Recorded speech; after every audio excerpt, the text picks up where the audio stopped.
பேரலை நேயர்களுக்கு வணக்கம். இன்று நம்மோடு பேசுவதற்காக சமூக செயற்பாட்டாளர் திரு நாதன் அவர்கள் இருக்கிறார். அவரோடு பேசலாம். சார் வணக்கம் சார். வணக்கம். சார், மணிப்பூர் கலவரம் தொடர்பா ஒரு தீர்ப்பு வந்திருக்கு. மெய்த்தி இன மக்களுக்கு பழங்குடியின அந்தஸ்து வழங்குற ஒரு உத்தரவு வந்து ரத்து செஞ்சிருக்காங்க. இந்த தீர்ப்பு தான் வந்து இந்த உத்தரவு தான் கலவரம் தொடங்குறதுக்கே ஒரு காரணமா இருந்தது அப்படின்னு சொல்லலாம். இந்த தீர்ப்பு சார் எப்படி சார் பாக்குறீங்க? இதன் மூலமா கலவரம் அடங்குறதுக்கு ஒரு வாய்ப்பு இருக்குன்னு எடுத்துக்கலாம். ஆமா, இது வந்து நம்ம 2023 மார்ச் மாசம் இந்த தீர்ப்பு வந்து வழங்கப்பட்டது.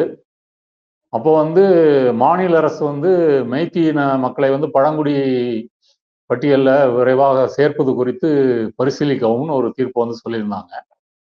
அதை ஒட்டித்தான் மணிப்பூர்ல வந்து கலவரம் வந்து ஆரம்பிக்குது. மணிப்பூரினுடைய புவியியல் எப்படி இருக்குன்னு கேட்டீங்கன்னா, அந்த இம்பால் பள்ளத்தாக்குன்றது நடுவுல இருக்கு. மணிப்பூருக்கு நடுவுல இருக்கு. அப்ப இந்த இம்பால் பள்ளத்தாக்குல தான் வந்து மெய்த்தி இன மக்கள் வந்து மெஜாரிட்டியா வாழ்றாங்க. சுற்று வட்டாரத்துல வந்து சில பகுதிகளில் குக்கி இன மக்களும் இருக்கிறாங்க. அந்த இம்பால் பள்ளத்தாக்குக்கு வெளியே இருக்கக்கூடிய மலைப்பகுதிகள், மலைப்பாங்கான பகுதிகளில் தான் குக்கி இன மக்கள் வந்து பெரும்பான்மையா வாழ்றாங்க. குக்கி இன மக்கள் வாழ்றாங்க, நாகா இன மக்கள் வாழ்றாங்க. அப்போ அவங்க தான் வந்து எஸ்டின்ற அந்த பிரிவுல இவ்வளவு நாள் வந்து இருந்துட்டு இருந்தாங்க. இந்த எஸ்டி ரிசர்வேஷன் படியே கூட குக்கி இன மக்கள் வந்து மணிப்பூர் அரசு வேலைகள்லையோ அல்லது கல்வி மற்றும் பதவிகளில் வந்து அந்த ரெப்ரசன்டேஷன்றது அவங்க வந்து ரொம்ப குறைவு தான். இந்த நிலைமையில தான் வந்து இம்பாலால இருக்கக்கூடிய மணிப்பூர் உயர்நீதிமன்றம் இந்த தீர்ப்பை வந்து வழங்கியது. அது வழங்கிய உடனே வந்து கலவரம் வந்து ஆரம்பிச்சிருச்சு.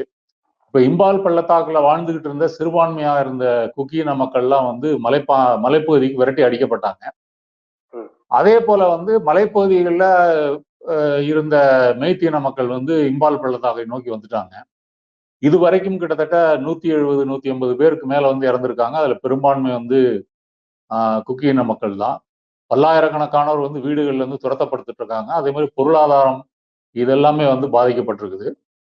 அப்ப இந்த மணிப்பூர் உயர்நீதிமன்றம் இப்படி ஒரு சென்சிட்டிவான இஷ்யூல ஏன் இது போன்ற ஒரு இன்னைக்கே அவங்க கொடுத்த தீர்ப்புல பாத்தீங்கன்னா, வந்து மகாராஷ்டிரா அரசு சம்பந்தப்பட்ட ஒரு வழக்குல இது மாதிரி வந்து பழங்குடி இதுல வந்து ஒருத்தரை சேர்க்கலாமா வேணாமன்றது வந்து உச்சநீதிமன்றம் தான் முடிவு செய்ய முடியும் அப்படின்னு வந்து சொல்லியிருக்கிறத கோட் பண்ணி தான் இன்றைக்கு வந்து அந்த 17வது பத்திய, அதை மார்ச் மாசம் கொடுத்த தீர்ப்புல 17வது பத்திய வந்து நீக்கி இருக்கிறாங்க. நீக்கிட்டதுனால வந்து அங்கே கலவரம் முடிஞ்சிருமா அப்படின்னு கேட்டா அப்படி நின்று விடும் என்று சொல்ல முடியாது. ஏன்னா இது ஏற்கனவே வந்து மெய்த்தி இன மக்கள் வந்து அந்த பழங்குடி இதுல வந்து சேர்க்கப்பட்டால்தான் மலைப்பாங்கான பகுதிகளில் வந்து நிலம் வாங்க முடியும், அங்க வந்து நம்ம பரவ முடியும் அப்படின்ற இதுல இருக்கிறாங்க. அதுலயே சில தீவிரவாத குழுக்கள்லாம் வந்து இருக்குது. இப்போ அவங்க வந்து பிரச்சனை செய்வாங்க. ஆனாலும் இந்த சட்டப்பூர்வமாக இந்த பழங்குடி மக்கள்ல வந்து அவங்களை சேர்க்க முடியாது என்று மணிப்பூர் உயர்நீதிமன்றம் தானாக முன் வந்து இதை தானாக முன் வந்து இல்லை, நிறைய பேர் வழக்கு தொடுத்திருக்கிறாங்க. அந்த வழக்கில் அந்த மனுவின் அடிப்படையில வந்து அவங்க ரத்து செஞ்சிருக்கிறாங்க. அந்த வகையில் இது வரவேற்கப்பட வேண்டிய தீர்ப்பு. மேல்முறையீடு செய்யறதுக்கே வந்து ரொம்ப காலம் எடுத்திருக்கு. அதுக்கே ஒரு தனியா ஒரு கேஸ் நடத்தி அதுக்கு ஒரு இங்க மேல்முறையீடு செய்யலாம் அப்படின்னு உத்தரவிட்டு அதுக்கப்புறம் தான் திருப்பி மேல்முறையீடு பண்ணி இப்ப ஜனவரி மாசம் தான் அந்த கேஸே எடுத்திருக்காங்க. ஏன் இவ்வளவு டிலே நினைக்கிறீங்க சார்? இப்ப அரசு வந்து செயல்படல, அங்க வந்து கண்டுக்கலன்றது ஒரு விஷயம். ஆனா நீதிமன்றம் ஏன் இவ்வளவு டிலே பண்ணது நினைக்கிறீங்க? அது போன மார்ச் மாசத்துல இருந்து நீங்க சொன்னது போல கிட்டத்தட்ட 9-10 மாசம் கழித்து தான் இதை வந்து எடுத்திருக்கிறாங்க. இடையில வந்து உச்சநீதிமன்றத்தினுடைய தலைமை நீதிபதி சந்திரசூட்டும் இதை பத்தி சொல்லியிருக்கிறாரு. இந்த மாதிரி மணிப்பூர் உயர்நீதிமன்றம் தவறான ஒரு தீர்ப்பினை வழங்கி இருக்கிறது அப்படின்னு அவங்களும் வந்து ஓரலா வந்து சொல்லியிருக்கிறாங்க. அருவருக்கத்தக்க தீர்ப்பு வழங்கியிருக்கீங்க அப்படின்னு சொன்னாங்க. அப்படின்ற மாதிரி சொல்லியிருக்காங்க. அருவருக்கத்தக்க தீர்ப்பு அப்படின்ற முறையில சொல்லியிருக்காங்க. தவறானது அப்படின்னு சொல்லியிருக்காங்க. நாம் இதை வந்து இடைக்காலமாக நிறுத்தி வைக்கலாம் அப்படின்னு சொல்லியிருக்கிறாங்க. இப்ப இந்த மேல்முறையீட்டு மனுக்கள் வந்து ஏன் தாமதமாகுது அப்படின்னு கேட்டீங்கன்னா, பாரதிய ஜனதாவை பொறுத்த வரைக்கும் அங்கே வந்து மெய்த்தி இன மக்கள் வந்து அவங்க தான் வந்து மெஜாரிட்டி. எம்எல்ஏன்னு எடுத்துக்கிட்டாலும் சரி, பாப்புலேஷன் அடிப்படையில் எடுத்துக்கிட்டாலும் சரி, அவங்க தான் வந்து பெரும்பான்மையினர். அப்ப அவங்க ஓட்டுகள் வந்து நமக்கு வந்தா போதும், குக்கி இன மக்களுடைய வாக்குகள் தேவையில்லை அப்படின்னு ஒரு தரப்பாக மணிப்பூர் அரசு அப்படி இருந்து செய்வதற்கு தான் இந்த தாமதத்துக்கு முக்கியமான வந்து காரணம். ரெண்டாவது, அங்க இருக்கக்கூடிய போலீஸ், பேராமிலிட்டரி, அப்புறம் வந்து அசாம் ரைபிள்ஸ் போன்ற துணை ராணுவ படைகள், இவங்க எல்லாருமே வந்து மணிப்பூர் அரசுக்கு கட்டுப்பட்டு வேடிக்கை பார்க்கக்கூடிய நிலைமை தான் இவ்வளவு நாள் வந்து இருந்திருக்குது. அவர்கள் நினைத்தால் இந்த கலவரத்தை வந்து முன்னே வந்து ஒடுக்கி இருக்கலாம், கைது பண்ணியிருக்கலாம். இப்ப சில மெய்தீன மக்கள் குழுக்களை எல்லாம் வந்து தடை பண்ணியிருக்கிறாங்க. ரெண்டாவது வந்து இந்த துணை ராணுவ படைகளினுடைய அந்த துப்பாக்கி குடோன்ல இருந்து ஆயுதங்கள் நிறைய வந்து எடுத்துட்டு போயிருக்கிறாங்க. இன்றைய தேதி வரைக்கும் அந்த ஆயுதங்கள் எதுவும் வந்து திருப்பி அளிக்கப்படல. இப்படி வெளிப்படையாக இப்படி ஒரு தவறு குற்றம் நடந்து கொண்டிருக்கும் போது மணிப்பூர் அரசு, பாரதிய ஜனதா, அது ஒன்றிய அரசாக இருந்தாலும் சரி, மாநில அரசாக இருந்தாலும் சரி, அவர்கள் இதில் வைந்து ஆதாயம் அடைந்து மெய்தீன மக்களுடைய முழுமையான வாக்குகளை பெற்றுவிடலாம் என்று அவர்கள் நினைத்து கொண்டிருந்ததுதான் இந்த தாமதத்திற்கு முக்கியமான காரணம். ரெண்டாவது, அந்த முதலமைச்சர் இருக்காரு, அவரே மாத்தணும்னு பல கோரிக்கை எழுந்த போது கூட மணிப்பூர் முதலமைச்சர் வந்து இதுவரைக்கும் வந்து மாற்றப்படலை. இவ்வளவு பேர் இறந்தும் இவ்வளவு கலவரங்கள் நடந்தும் வந்து அது மாற்றப்படலை. அதனால இந்த தாமதத்துக்கு வந்து என்ன காரணம்? ஆப்வியஸ்லி டபிள்யூஜி சர்க்கார் தான் காரணம்னு சொல்லலாம்.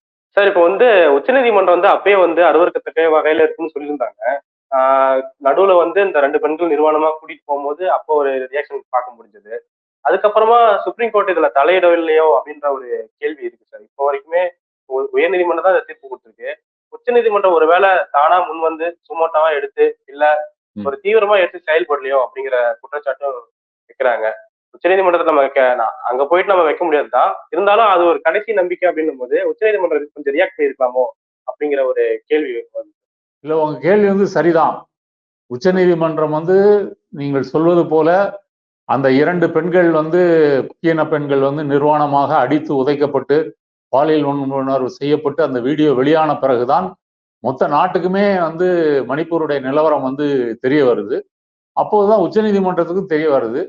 அப்ப அந்த பொது களத்துல பொது வெளியில ஏற்படுத்திய அந்த அதிர்ச்சி மற்றும் மக்களுடைய கோபம் காரணமாக உச்சநீதிமன்றம் அதை தானாக முன் வந்து அந்த வழக்கை வந்து எடுத்துக்கொண்டு அதுக்கு விசாரணை கமிஷன் எல்லாம் போட்டு இப்படிலாம் வந்து செஞ்சுது.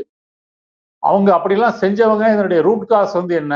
இந்த தீர்ப்பு தான் முக்கியமான காரணம். மெய்தீன மக்களை வந்து எஸ்டி பிரிவுல சேர்ப்பதை குறித்து மாநில அரசு வந்து விரைவில் பரிசீலிக்கணும் அப்படின்னு சொன்ன அந்த தீர்ப்பு தான் முக்கியமான காரணம்ன்றதை விட்டுட்டு கலவரத்தினுடைய எதிர்விளைவுகள், அது எப்படி அது அடக்குவது, அந்த ரூட்ல வந்து அவங்க போயிட்டாங்க.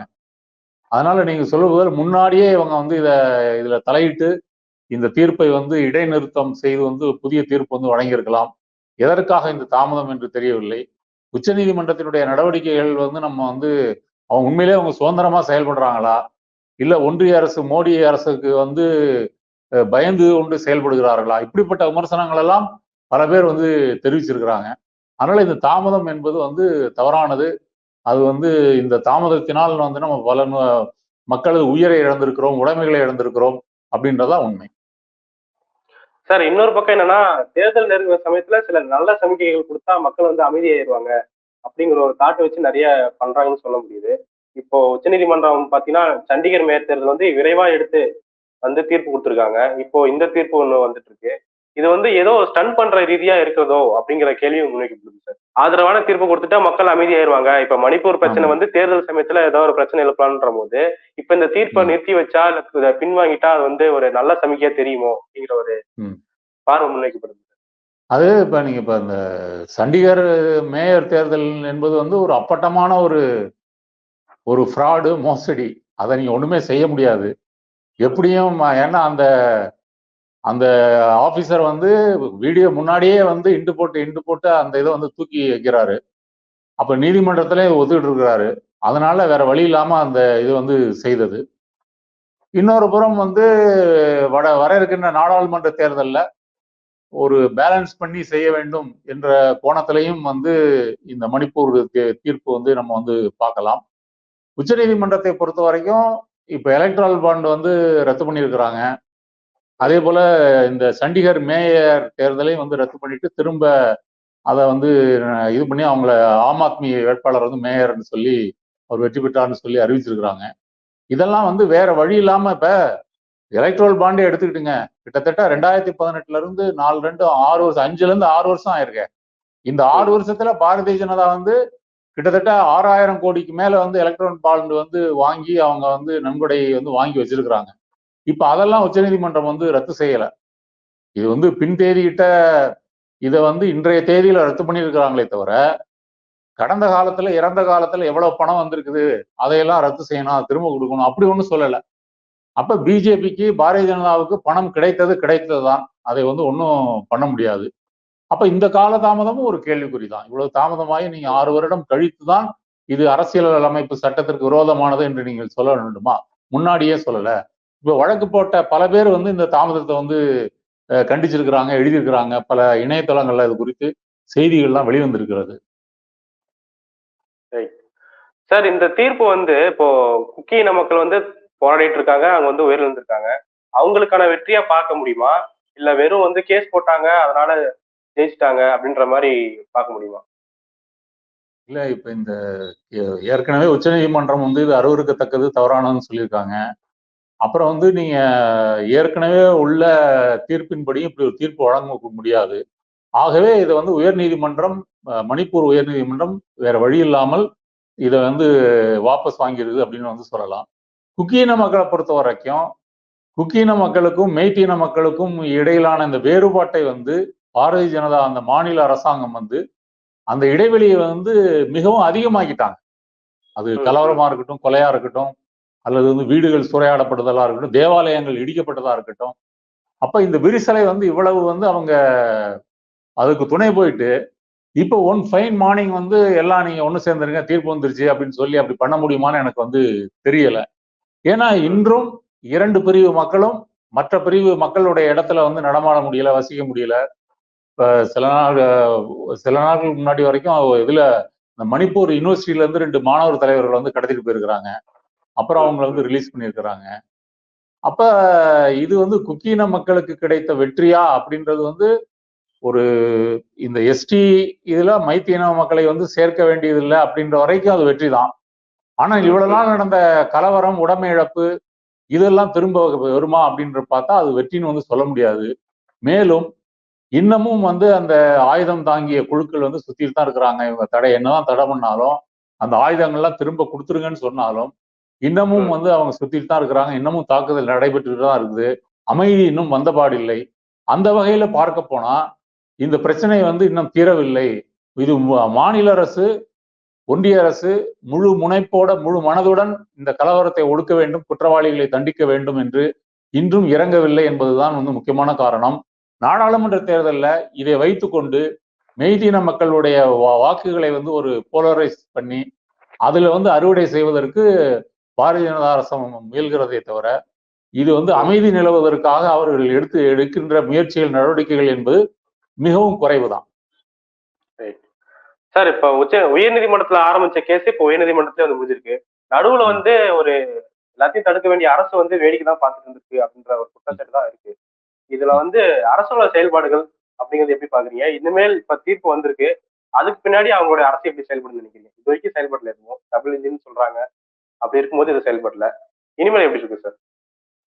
இப்ப வந்து இப்ப இந்த தீர்ப்பு வந்தது இப்ப வந்து மெய்த்தீன மக்கள்ல இருக்கக்கூடிய அதுல தீவிரமா அந்த இனத்தை ஆதரிக்கக்கூடிய சில வெறியர்கள் குழுக்கள் இருப்பாங்க இல்லையா, அவங்க வந்து உசுப்பி விடுவாங்க. நமக்கு வந்து ஏற்கனவே கொடுத்த தீர்ப்புல இருந்து பின்வாங்கிட்டாங்க, நம்ம இனிமே வந்து எஸ்டி ஆக முடியாது, இதை சும்மா விடக்கூடாது அப்படின்னு சொல்லி அவங்க வந்து இப்படி வந்து பிரச்சாரம் பண்ணுவாங்க. மாநில அரசை பொறுத்த வரைக்கும் மெய்த்தீன மக்கள் அந்த அவங்களுடைய ஓட்டு கிடைச்சதுன்னா நமக்கு பாராளுமன்ற தேர்தல் வந்து வெற்றி பெற்றுடலாம். இது வந்து அவங்களுடைய நிலைமை.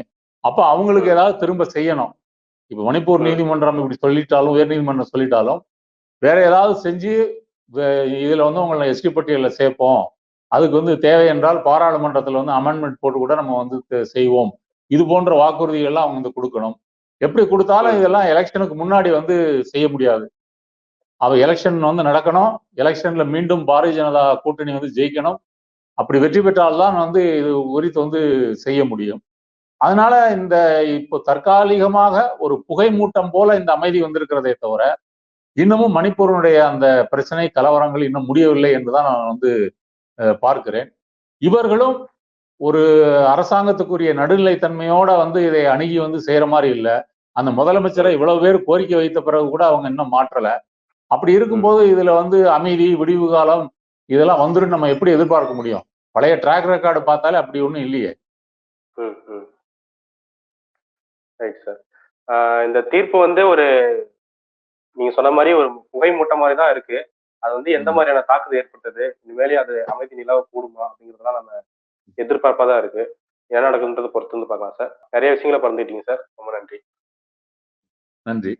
பேரறிஞர் அண்ணாவை வாசிப்பு இயக்கமாக மீட்டெடுக்க ஆழி பதிப்பகத்தின் முன்னெடுப்பில் அண்ணாவின் 32 நூல்கள் இப்போது வேலூர் புத்தக கண்காட்சியில் வேலூர் நேதாஜி விளையாட்டு அரங்கில் பிப்ரவரி 17 முதல் 27 வரை